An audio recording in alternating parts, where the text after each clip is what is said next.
Muchas gracias. Уважаемые коллеги, сегодня неоднократно уже упоминался. Dear colleagues, today we mentioned the European Court and its case law in terms of bioethics. I would like to note that these issues were not very lucky in terms of their development in the Convention. When we started their discussion, initially they were beyond the scope of the European Convention, and thus the European Court, empowering its right according to Article 31 of the European Convention, expanded its scope, expanded Article 8 of the Convention that dwelled upon the right for personal life and included very interesting and informative definition. They related to legal aspects of organ donation. Some of the latest amendments were subject to public discussion, and right now I would like to give the floor to Victoria Maradudina, senior lawyer of European Court of Human Rights. She will tell us about latest achievements of the European Court on that matter.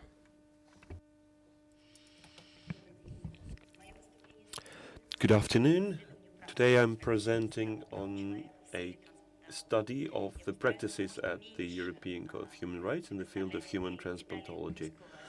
I will try not to focus that much on the legal details, but mostly to try to delineate the borders within which European Court for Human Rights discusses organ donation and transplantology. The court is there to ensure the rights of the European Human Rights Convention that is ratified by the 47 member countries, including the Russian Federation. Therefore, our country is within the jurisdiction of the European Court for Human Rights, and every individual could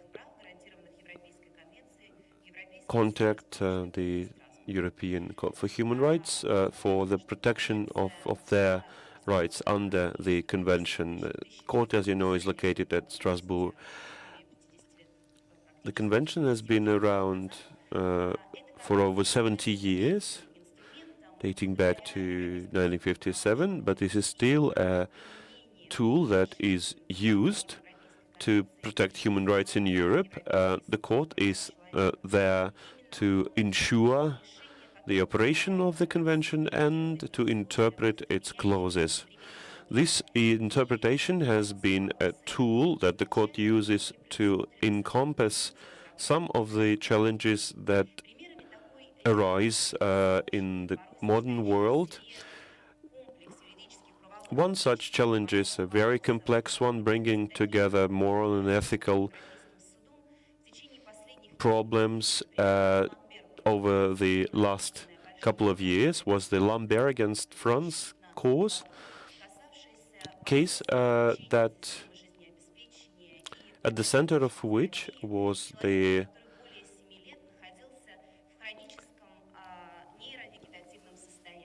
case where a French patient was for several years in a life support unit, which was eventually stopped. Or Perilla versus Italy case, which discussed the use of non-implant embryos for research in laboratories. Another case, Christosov against Bulgaria, and the decision of 2012 dealt with the possibility to use by someone in a terminal case, with a terminal case of cancer, the possibility to use or not use a drug that has not been yet certified by the state. All of these cases were examined within the convention that, as you know, dates back several decades, and the court was able to interpret the clauses and discuss these new and controversial cases. As for the specific cases that I'd like to discuss in more detail, both are concerned with Latvia. First case, 2014, Petrov versus Latvia. Second one, Alberta versus Latvia, April 2015. Do they have to do anything with Russia? Well, the European Court for Human Rights follows the rule of precedence, and if there's one case where the court has decided something, the similar decision is likely to be used in the following cases. So this will be applicable to the Russian Federation. It's also worth noting that the matter of these two cases must be relevant to those who work in the field of organ donation and transplantation in Russia. Another thing that makes this relevant is that the Latvian national legislation in this field is very similar to Russian legislation. In both cases, the relatives of the applicants got into a traffic accident, were admitted to a hospital, and then organs were removed. In the first case, it was a kidney and a bladder, and the second case was a part of the brain covering tissue.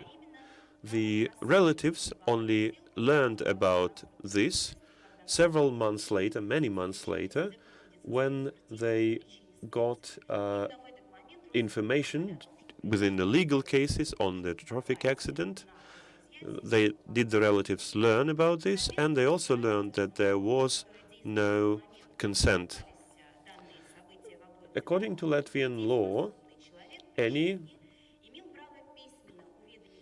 citizen could, in her lifetime, express his consent in writing that he or she is willing to donate their organs once deceased. This information is then included in the Latvian passport, specifying that this person has agreed or not agreed to donate. And they also part on the national register. If the person has given written absence of consent, then the organs could be used. If there was no written denial, then it was a matter of whether the relatives, close relatives' decision. Eventually, Latvian legislation has been changed based on the two cases that I described. The changes were qualifications of what consent is, including what consent is on behalf of the relatives.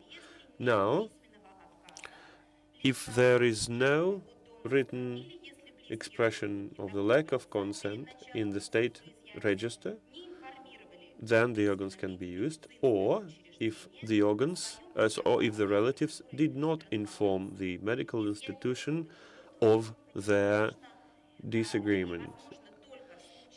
As for if this is a case concerning a child, then you need written and clear consent of their parents or guardians. The complaint was filed based on Clause 8 of the Convention, and the court and the claimant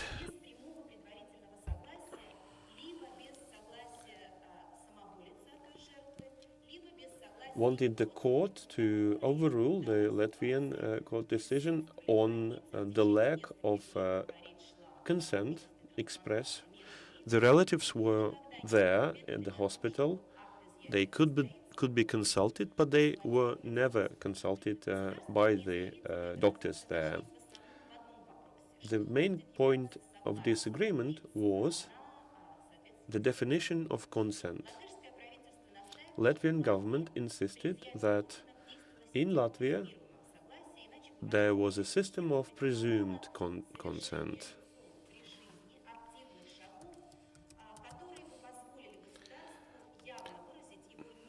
That is, a presumed consent is considered to be operating when there is no clear written expression of the lack of consent, of disagreement of that.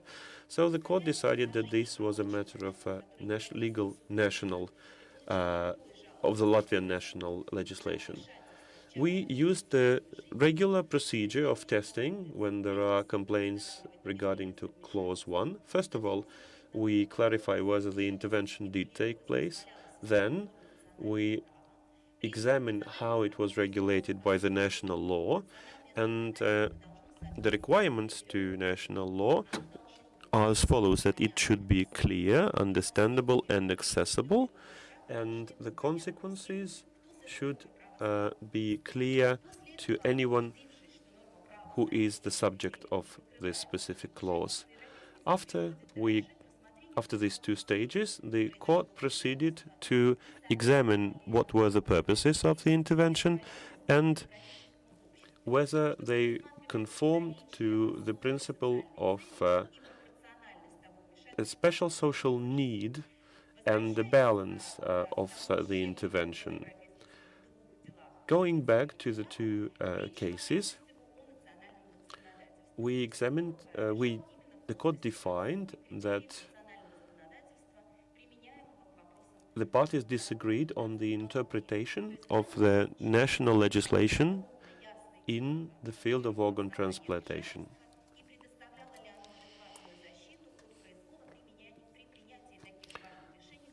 Whether the definition in the national legislation did have a clear meaning, accessible to all the parties, and whether it prevent misuse.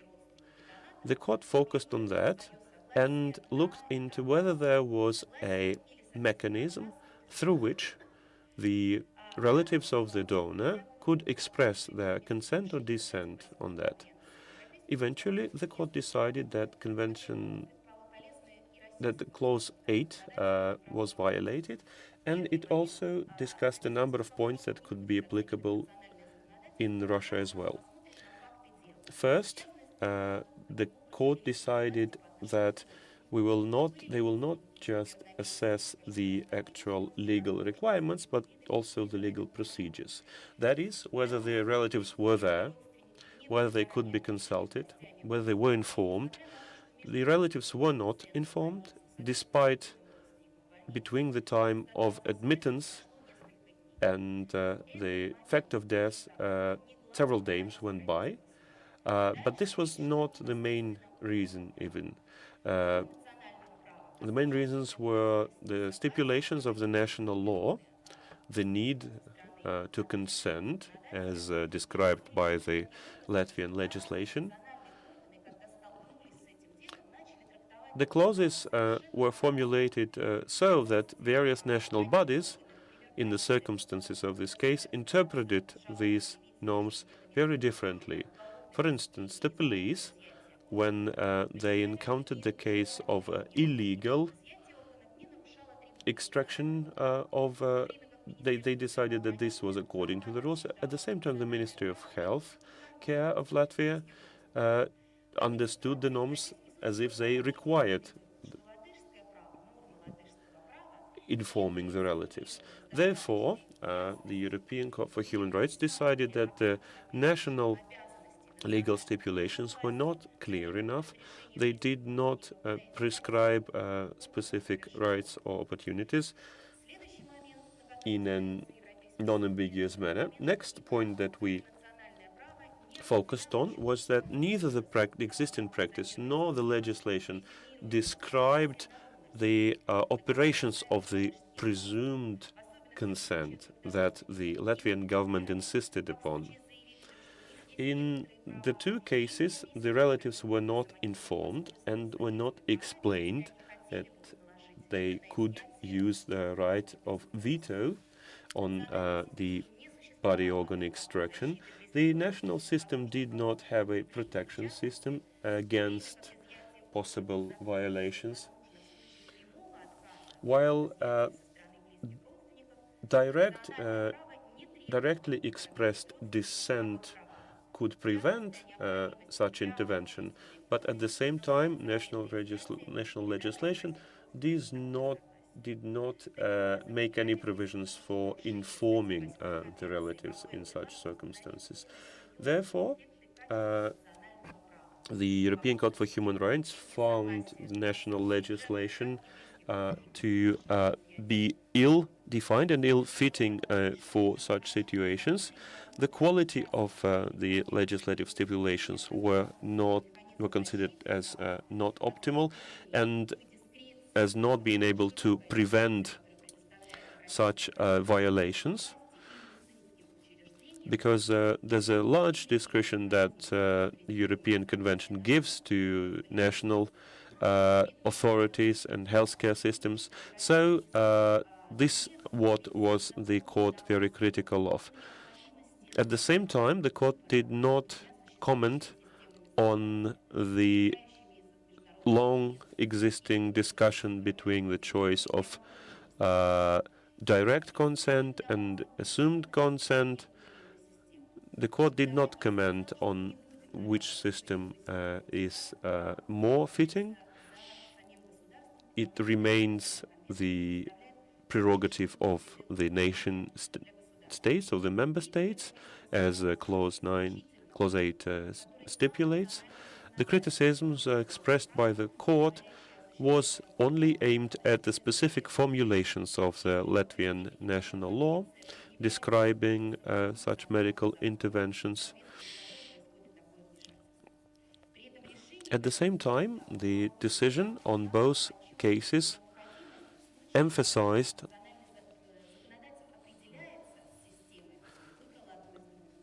the need for a warranty mechanism and a protective mechanism and the prevention mechanism that would be operational when a state decides to devise a legal framework for such circumstances. There has to be a balance between the discretion that is available to the state and the rights of both the donor and their close relatives. Apart from that, the court also commented on Clause 3 of the Convention on possible violations on the treatment of humane treatment of donors, and found the information procedure and the COPS handling procedure to violate that, because the COPS at the moment was returned to the relatives with the legs bound together. Also, it took several times to the national legislation, several years, to find out of which way to interpret the national legislation. All that allowed us to conclude that the suffering by the relatives were in fact caused by the problems with national legislation, and therefore their dignity was violated and broke the Clause 3 of the Convention. As I mentioned, the case of, it's already been mentioned today, that the Sablina case It's now been accepted at the European Court for Human Rights. As you know, it's been already at the Russian Constitutional Court. Now we are in the process of preliminary evaluation whether the course will discuss it or not, but and the decision has not yet been made. But when the decision is there, perhaps the court will have a first Russian case interpreting Russian legislation and Russian practices in the field of organ transplantation. Thank you. Victoria, thank you so much. I believe that the last case you mentioned, Sablina case that went on to the European Court for Human Rights, and of course it can be linked to the two cases that you described, although of course there's no decision so far, and a lot will depend on specific circumstances. This would allow us to bridge over to the Russian legislation in the field of organ transplantation and organ donation, and I'm happily